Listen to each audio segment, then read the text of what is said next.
5 August পরবর্তী সময় থেকে আজকে পর্যন্ত রংপুরে কোনো দিন কোনো অন্যায়ের সাথে, কোনো চাঁদাবাজির সাথে আমার কোনো রকম কোনো সম্পৃক্ততা নেই। রংপুরের শীর্ষ সন্ত্রাসী বর্তমান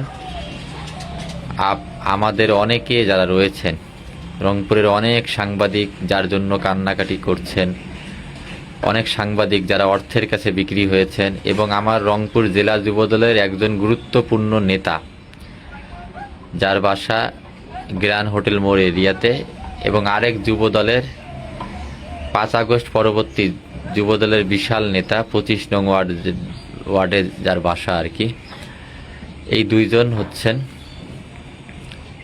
আপনার পুরো ঘটনার ষড়যন্ত্রকারী আর কি। 5 আগস্ট পরবর্তী সময় থেকে আজকে পর্যন্ত রংপুরে কোনো দিন কোনো অন্যায়ের সাথে, কোনো চাঁদাবাজির সাথে আমার কোনো রকম কোনো সম্পৃক্ততা নেই। আর ডিসেল লাইনের সাথে সম্পৃক্ততা এটা তো আসলে অনেক দূরের কথা। এটা হচ্ছে তামজিদুর রশিদ গালিব যিনি রয়েছেন তার ব্যক্তিগত বিজনেস।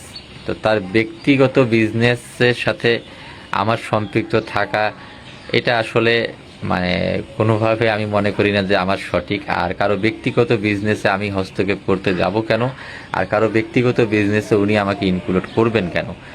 যে কথাটি বলছিলাম যে কানা হারুনের ছোট ভাই নিজামুদ্দিন সুমন, যিনি জুলাই আগস্ট গণহত্যার আসামি, জুলাই আগস্টে যে গণহত্যাটি হয়েছে সেই গণহত্যার আসামি কানা হারুন এবং তার ছোট ভাই নিজামুদ্দিন সুমন, তারই ওয়াইফ সাংবাদিক সম্মেলন করে যখন বলে যে ডিসেল লাইন আমি কেটে দিয়েছি, আমি কেটে দেওয়ার সাথে সম্পৃক্ত রয়েছি, ঠিক ঘটনার একদিন পরে আমি কেবল ওয়ান অফিসে যাই।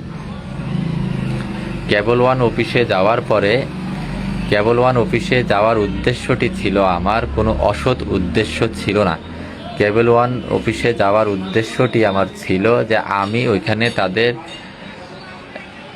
আমি ওখানে যাব, গিয়ে আমার অপরাধ কী এবং আমার নামটি এখানে কেন ইনক্লুড করা হলো এই বিষয়টি আমি শোনার জন্য।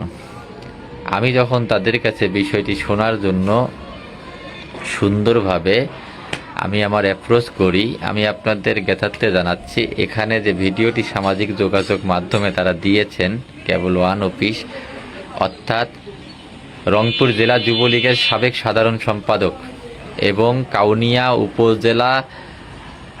উপজেলার সাবেক উপজেলা চেয়ারম্যান, কুখ্যাত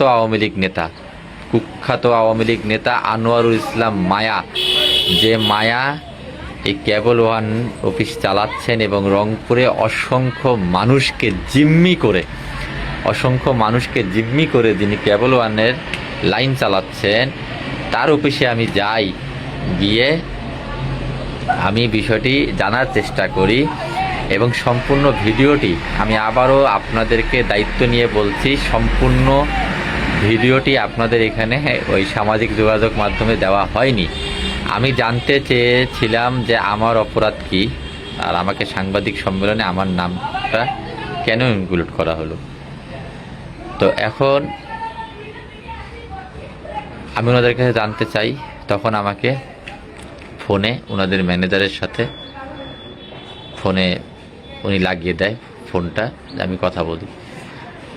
তো আমার কথা বলার সম্পূর্ণ ভিডিওটা কিন্তু ওই সামাজিক যোগাযোগের মাধ্যমে নাই, সংক্ষিপ্ত একটা অংশ তারা দিয়েছেন। তখন আমি একটি জিনিস আপনাদের কাছে পরিষ্কার করতে পারি যে আমি ওইখানে যে ভাষায় কথা বলেছি এটা আমার আসলে ব্যক্তিগতভাবে এই ভাষাটা আমার কাছ থেকে মানে আমার অনেকে শুভাকাঙ্ক্ষী রয়েছেন, এটা আপনার কাছে এই প্রত্যাশা করেন না।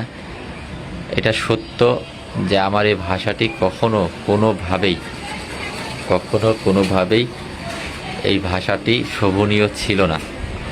এই ভাষাটি আমার ব্যবহার করা কোনোভাবেই উচিত হয়নি এবং এটা আসলে আমি খুব অনিচ্ছাকৃতভাবে আমার এই ভাষাটি ওখানে চলে আসে, যে গুলি করা এটা সেটা। হ্যাঁ, এই ভাষাটি আমাকে উত্তেজিত করা হয়, উত্তেজিত করে এই ভাষাটি তারা আমাকে আমি আসলে তারা আমাকে উত্তেজিত করে, আমি এই উত্তেজিত হয়ে যাই আর কি তাদের ভাষায়। কি কারণে উত্তেজিত হলাম? উত্তেজিত হওয়ার কারণটি হচ্ছে, আমি যখন তাদেরকে বলি যে আপনি আমাকে আমার নামটা ওখানে যে আপনারা দিলেন, সাংবাদিক সম্মেলন করলেন, আপনারা বিষয়টা, এটা কিন্তু আপনাদের ওই ইতে নাই, সামাজিক যোগাযোগ মাধ্যমে যে ভিডিওটি ছড়ানো হয়েছে সেখানে নাই।